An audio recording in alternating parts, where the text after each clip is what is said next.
Hey traders, Nick Shaheen here. Wanted to do a checkup video on Bitcoin. I don't currently have a trade in Bitcoin. I haven't traded Bitcoin directly. I've traded indirectly several times, but I've done a few of these videos just to help out friends. So here's what I say to Bitcoin. First of all, there are no experts in the field. Plenty of them come on TV or you read. And some question, you have both extremes. Some believe it's, godliness. Others believe that it's just fake. Even smart people. So to me, it's here to stay for as long as people want it. And for now, people want it. So like gold, reason why gold is valuable is because people want it. The minute people stop wanting gold, then it's gone as far as value is concerned. So for now, people want Bitcoin, so the value is there. And even better than gold, Bitcoin is actually finite. In other words, there was, 19 million of them.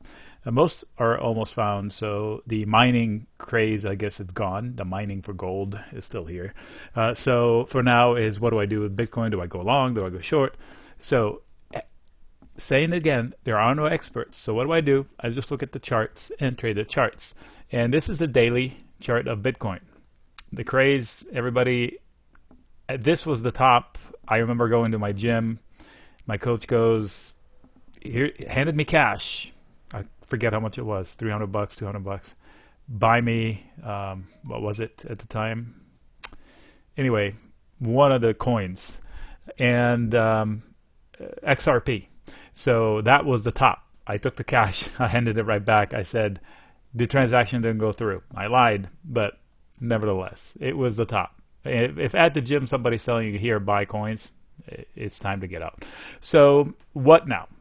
So I've shared several videos and they all came relatively true. So am I shorting here? I wouldn't short it here. If I'm long it, I wouldn't get out here either. So on a daily chart, it looks like it's a, if you listen to CNBC, they probably had specials covering Bitcoin. Is it back? How far can it go? They bring the experts, Tom Lee, etc. And they would have had you go long it towards the end of July, and that would have been the exact top of the recent day.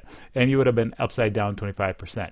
And now, is Bitcoin dead? That'll be the coverage in the news. And then the retail clients, oh my God, Bitcoin's dead, let me get out. So they get in, they get out exactly the wrong times.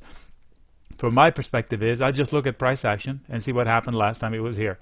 So looking at it, there is a consolidation zone, a base that has been holding for a long time. And every time it gets here, it bounces. And here we had lower highs, bouncing along lower lows, and then finally settled around this level. So this is a pivot point. Of course, the more times you test it, if you lose it, then the disaster comes. And the disaster is finite because the next level below that would be this collection of stuff right here. So if I were to mark it up a little bit with some markers, so the next cluster is here, right? So I'm not calling it down here, but I'm saying if this bounce fails, then I wouldn't be surprised to see 4,500, for example, eyeball. 5,000, a round number, and then a little bit lower. But the expectation is that it held. Why shouldn't it hold? So you can see the most recent. We'll zoom in a little bit. And they did have some sort of a channel up here that failed, and now they're having a channel down here. So the retail clients are chasing the headlines. Meanwhile, the pros, if somebody wants to test along Bitcoin, somewhere around here would be a good time, in my opinion. So zooming in, a while back I posted something closer in time as far as shorter term, and I showed that, okay, 6,500, 6,200 were in play, and here it is, somewhere in between the two. So this is a 4-hour chart, basically a little more finite. So if I wanted to be accurate, I mean, look at this right here. We're within an earshot. It's for Bitcoin, it's nothing, just $100 here, $100 there.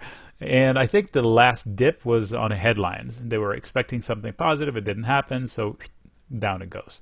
So if I were a player of Bitcoin, this would be an entry point for a test, not an exit point. If I got long, it's too late to get out. That's my opinion. If I wanted to go long, this is as good a place as any to test it out. Now, these are not hard lines, if you notice. This is a zone. That's why I call it an area pivot point. So it's more like if I drew a rectangle, it's a big, wide, relatively wide zone if you're looking at a minute to minute, but overall, it's not that big. So if I wanted to play it long, I would do it via something that has time on the clock. In other words, if I'm in options terms, if I'm buying an option, I want to buy it out in time. Now, there are ways of trading Bitcoin indirectly, and I've done it through Square because it's Bitcoin-esque. And the way I do it here, if Square gets hit on big hits on Bitcoin, then I would sell puts in Square or buy calls for whoever wants to trade it. But this is not the case here, so that's not a play. Another way would be to do something a little more directly correlated with something like Riot, but that's a wild stock. So I've done that before, but I haven't done that in a while. So there are other ways. So do your homework. You can find other vehicles that trade along with Bitcoins without having to actually go and buy the Bitcoin itself or go through all these other platforms that sprung out of nowhere. Okay, so again, Bitcoin, there are no experts. You hear Bitcoin is better than this, cash light, whatever. It's a ton of things. The price action, it's a chart. Just cover up the name. A chart is like any other chart. So if I look at other marks I've done in the past, I noted that as an important spot, and sure enough, after it failed, it carried on a lot lower. But along the way, there were other interim pivot points, and here was one, and now we're just drifting along. But one prime one that has held so far is this recent bottom. So the round number 6,000 is not a magic number. It's just maybe psychological. It's just where the markets are willing to bounce off of. So if I was testing longs, I would take a flyer on it now. I'm not recommending it. I'm just helping a few friends that keep getting sucked into the Bitcoin headline craze. It's a chart. There are no experts. Just do your homework as a chart and try to trade it that way. Nick signing out. If you have any questions, you can email me at sellspreads@gmail.com. That's sellspreads@gmail.com.